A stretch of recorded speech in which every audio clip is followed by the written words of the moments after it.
Welcome to Stand Up and Redo with Petra, the podcast where transformation isn't just possible, it's inevitable. If you've ever felt stuck, weighed down by past choices, or like life's chapters have been written in ink, think again. Here, we believe every day is a fresh page, and you hold the pen. We're diving deep into real stories, bold insights, and life-shifting strategies to help you stand up, shake off the old, and rewrite your narrative with power and purpose. Ready to rise? Let's get started. The relationship's over and you're alone now. Well, you just ended it with your boyfriend or girlfriend, or they just ended it with you, or mutual decision, whatever it was. Everyone's gonna tell you, wait a year. Don't date for a year. Well, I'm going to tell you, it's been 14 months since I ended a relationship, and I did date. I won't tell you I didn't date. I dated, but it was only a couple dates with different guys, and I have been alone for over a year. And there was another time in my life, I got married when I was 20, that I was alone for over a year. But honestly, this is the first time I actually tried to be a little more purposeful with it. And I wanted to tell you about it. I want to tell you about it because everybody is telling you to wait a year. So I want to talk about three things. I want to talk about defining yourself. I want to talk about figuring out exactly what you want. And then number three, moving on. Defining yourself, figuring out what you want, and moving on. And I get to do it in nature because my house is being painted inside. So my little studio that I do my long form videos is a little bit in disarray. So first, welcome to Stand Up and Redo. This is a podcast from me, Petra, about making changes after you've done things maybe the wrong way or not the way you wanted, or had an outcome that was not right, or just decided you needed to stand up and redo something, to change something. So this is my podcast, Stand Up and Redo. And we're going to talk about being alone and not in a relationship after ending one, and what that feels like. For me, I was in pain, so I had a lot of healing to do. And I can tell you it took me about 4 months to actually heal the pain of a breakup. And not all breakups, because some breakups are a slow process. Some are trauma like that.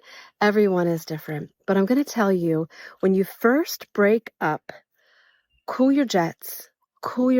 You're going to want to move across the country. You're going to want to sell your house. You're going to want to do something drastic and crazy. Woo! Slow down. I was ready to sell my house, move to California from the East Coast to the West Coast. I was ready to do all these drastic, crazy things, and I didn't. I almost did a couple times. I almost did some crazy stuff, but I waited. And I realized what I needed to do was honestly figure out who I was. And I didn't know if it was going to take a year. I wasn't even thinking that that's what I had to do. But it was a very interesting process. And after you heal from the pain of the breakup, which could take a while, and I suggest really getting counseling. That first year that I broke up, I had never gotten counseling when I had divorced in the past. And this time I did get it. And I realized that there were a lot of inner wounds in myself that needed to heal. And counseling, even though I hated it the first 3 sessions, helped me so much. So I have a whole other podcast about healing after a breakup. And I also know that there's a lot of great things out there about healing after a breakup. So that's not what I want to make this podcast about. I want to make this podcast about defining yourself.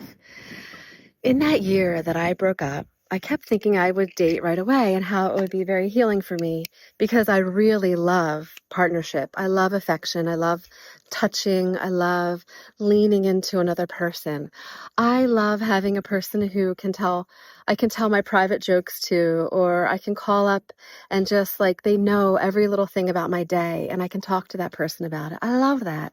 And that was a big adjustment for me to not have that person. Now I do have a best friend who's my cousin, who's a girl, and she does know a lot about me. But the thing about that is that they go through chapters and times in their life where they can't always be there for you, and they're not your person. They're your best friend. So even when she's going through a crisis, I found I needed to be there for her. And there were times that I needed to back away from her because she had her own relationship with her own husband, and I needed to give her space at times. With a partner, I feel like you don't have to do that. That partner's there for you every day, and you can like call them even if you're miles away from them. They're your person, right? Well, that was hard for me not to have that person. So I could tell you for the first like 8 months, I was thinking that I needed to have a partner. And it's weird. And through that course of that time, I started to define myself. I started to travel more alone. I started to figure out that I like going out to dinner by myself. I like this. I went to church this morning, and a couple of my friends were doing a bike ride, and I felt pressured to do a lot of stuff. But I just paused for a minute and thought, I need to be alone and walk in the woods. And then I just figured out what restaurant I wanted to go to on the fly. And I had no one to worry about but myself. And that's a little selfish, I know, because I am going to babysit my grandkids later. But I want to talk about defining what you like. It's interesting. Through the course of this year, I have looked back on past relationships and thought most what I liked about them. I try not to blame the other person for the end of the relationship, but in each of the relationships that I was in, whether it be a marriage or a long-term relationship, I tried to grasp onto those relationships and what I actually loved about each relationship. And in that process, I've learned, when I have another partner, the things that I need to have, the must-haves, the no bartering things that I'm going to need to have in a relationship. And I figured that out. I also figured out the green light, not the green lights, the red lights, the things that are no. Even if I feel like I could fall in love with a person, even if I feel like so physically attracted to that person, no, I don't want that. But it gave me being alone gave me time to figure that out, because I wasn't just pulling another person into my life. I was giving myself a pause, a time to think about what I want in my future and defining myself as a person. And you know how I define myself? As a person who likes to travel, who can go 3 days without even turning the TV on. I define myself as a person who loves to blare the music when she drives her car. I actually like country music. I didn't know I liked it so much as I do. And I found out I like my own style. I like my gray, my brown, my black, my white, my boots, my sneakers. I don't feel like I need to define myself in any other way. I don't compare myself to other women, which is what I did in my last relationship. I always felt like he was checking out other women, which he probably was. I do like him, and don't want to badmouth him, because there were a lot of amazing things about that person that I liked. But I felt insecure with him, and I realized it was because maybe he wasn't loving me the way that I needed to be loved. Maybe I need to be loved in a way that I feel safe, and I feel like I can just be me. I can be ugly, I can be raw, and I can be real. And I wasn't allowing myself to be that way in my past relationships. And that's what I want to do. So defining me is actually being away from a partner, being alone, figuring out that I love, when I travel, I want to explore. I don't just want to lay by a pool drinking a martini. I want to be out like exploring the culture of where I am, being down at the level of the people that live maybe in a country, maybe visiting developing countries more, doing things that aren't just pleasurable and fun.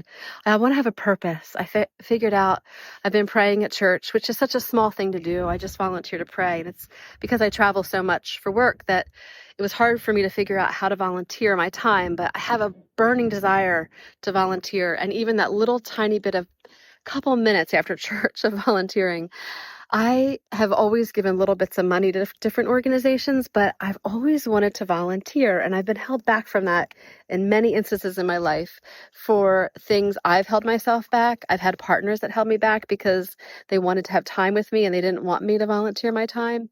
I've had a lot of things that held me back from volunteering, and I realized that defining me is I want to give more of my time to other people. So in that year that I haven't been in a relationship, I found that down and dirty girl. I'm 55 years old. I'm 55 and it's taken me this long to feel like I'm defining myself. I am crazy enough to wake up and just get out of bed at like 5 a.m. and go do something insane with someone if they want to do something insane. If they want to go for like a 12-mile hike at 5 in the morning, I'll do that with them. I feel like my life is chaotic and crazy and defined by that. And I'm okay with that. I'm okay with that. And I did that by figuring that out alone. So in that year that you are alone, that they're telling you to date, it's not because you have to heal that whole time. It's not because, it's really because you need to find yourself. You need to be grounded. You need to define yourself. And in that definition, you're going to figure out what you want and what you want in a partner, but also what you want in life. And going into year 2, I've actually found that I'm not seeking out dating. I'm going to let it happen. If I get to meet someone to date, I will, and that's just fine with me.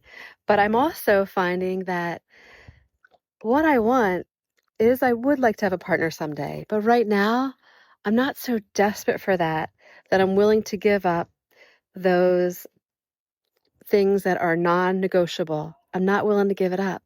And I'm also learning that I don't have time for silliness. I don't have time for lying. I don't have time to feel insecure around a person. I have to feel good in my own skin. And if a person makes me feel uncomfortable at all, or doesn't make me feel loved, or I can see that they're pretty much, ghosting me, which has happened to me, then I don't care. I don't care. I can't worry about it. It's just there's too many other things to worry about. And I figured if you get ghosted and then someone reaches out to you 5 months after you've been ghosted, what's the point? What's the point? Where were they? What was the deal? Were they dating someone else? If they told you that, it would be different. If they said, hey, I'm not that into you, I'm dating some other people, and then they resurface after 5 months, it's more understandable to maybe date them then. But if they just ditch you and like you're in the middle of a hot and heavy conversations and you're really enjoying that person and then they ghost you, ladies and gentlemen, that's not a person you want because they weren't honest enough to tell you that they didn't necessarily want to be with you at that time. They were holding you on a string. They were keeping you on this fishing line while they have this fishing line going and that fishing line. So as long as they're telling you I'm dating multiple people and right now I'm just not into you at this time, I'm really pursuing something with someone else, that would be so much better than being ghosted. Because trust me, when someone just cuts you off, it's really hard. Also, in figuring out what you want, figure out what you want in a relationship. I did date a guy and I actually got excited about him a little bit. And then I realized he only wanted nothing serious. And basically he wanted to fool around. And you know what was nice about that relationship? He told me that right away. And I started to think that I really liked this guy that I realized just wanted to hang out and just be like, superficial, not get into seriousness. But then I did want to have a relationship with him and I told him that I wanted to talk about it. And you know what? He was very honest with me. He didn't want to talk about it. The nice thing about that relationship was we were both honest with each other right from the beginning. So I say when you're trying to figure out what you want, if you don't want a relationship and you want to have like maybe a person that you just go to dinner with once a month, or maybe a boyfriend who is a casual relationship, make sure you tell people that. I like it when people right up front, and I think that you would like this too, and I think that you should do this when you date other people. Okay, I hate saying you should, but you should because it's so fair. When you start dating, if your motive is to get married someday to someone, to be married to someone again, if your motive is to have a long-term relationship without marriage, a commitment, if your motive is just to fool around because you're too caught up in your own things in life and you just want to fool around, then tell the person that. Don't pretend you're anything that you're not. And don't pretend the relationship is anything more than it would be. If you tell someone that your end goal is to eventually get married, and then you tell them next that you want to be exclusive with just them, they're going to think that you're thinking about them as a marriage partner someday. So think about that. Talk about that. I learned in church today, I went to church and I want to get in a small group. And I was reading all the small groups and I didn't want to be defined. It defined the small groups as over 55, single, newly divorced.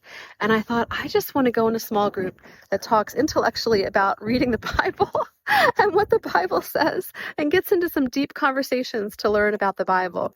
So I did end up, I think I might have found one. I'm not sure. I have to find out if it's truly going to be something where we are studying the Bible and talking about Christ and not all getting there because we're over 55 or we're single or we're looking to have love or a relationship. I don't want to be defined that way. I want to be Petra DeMuse, a woman who likes to solo travel, who loves to be in the woods as much as possible, who loves her family, who wants to volunteer her time, and who wants to do good things for other people. I want to be defined as a professional who loves her work, who is a skilled nurse, who is valuable in everywhere she goes in her career. I want to be defined that way.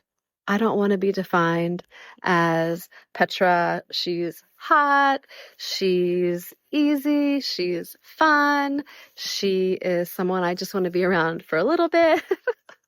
No. And I think that's what being alone does. It gives you freedom to define yourself, to define you. It also gives you the freedom to figure out what you cherish about the past relationships that you've been in. And then it gives you the option to decide over time what your non-negotiables are in a future relationship. And also, it just gives you time for this, for whatever you want in life. And we talked about figuring out what you want, and not just in a relationship. Think about what you want for your whole life. Think about what you want for your whole life, because that's going to help you find the right person. If you want to not watch TV for 3 days and you want to immerse yourself in the woods and you want a person to do that with, don't choose a person that has to watch prime time on the couch every night from like 7 to 10. Don't choose that person. Choose a person that's going to fit what you want. Think about that. That is so crucial when you're choosing to be with someone. It's only fair to the other person too. That's only fair to them. There was something else I wanted to talk to you about, and I feel a little overwhelmed now because I got so excited about those two other things.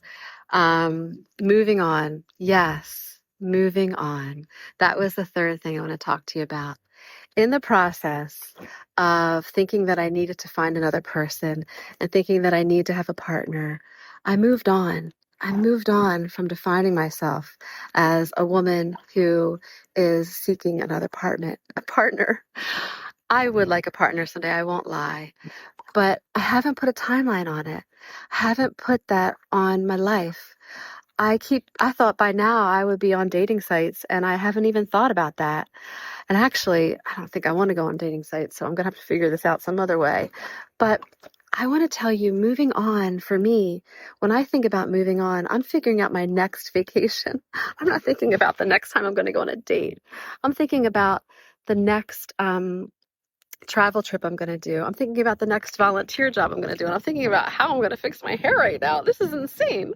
But I'm thinking about all those things. And I actually, ironically, am not thinking about how I'm going to date someone right now.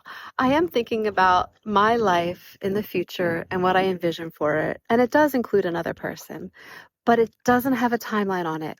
It has no timeline.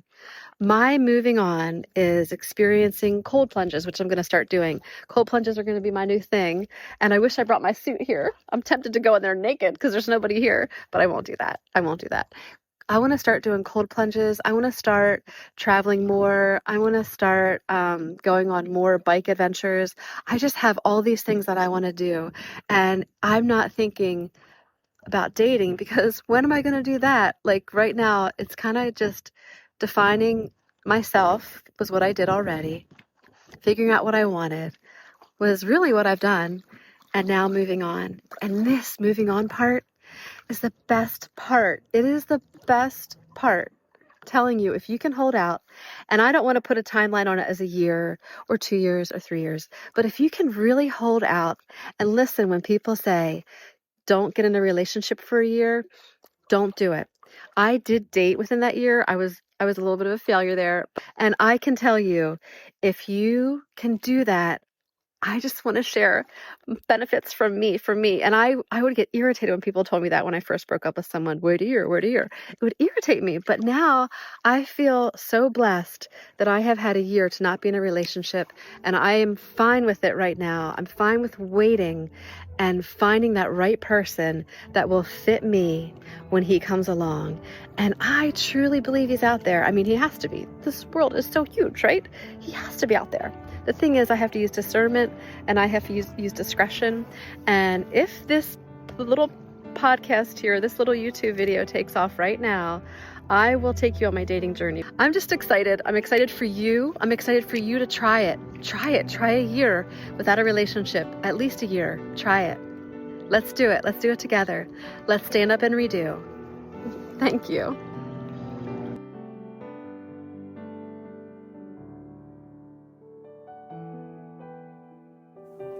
This podcast is a work based on the personal experiences, reflections, and memories of the speaker. The events described are true to the best of the speaker's knowledge and recollection. Some names, locations, identifying characteristics, and timelines have been changed or altered to protect the privacy of the individuals involved. In some cases, composite characters have been created or dialogue has been reconstructed based on memory. The intention of this podcast is not to defame, malign, or harm any individual or entity. Rather, it is to share the speaker's journey with honesty, vulnerability, and integrity. Any opinions expressed are solely those of the speaker and are not intended as statements of fact regarding any person, group, or organization. Listeners should keep in mind that human memory is inherently subjective and selective, and while every effort has been made to ensure accuracy, this podcast reflects the speaker's perspective and truth. Thank you.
Dialogue has been reconstructed based on memory.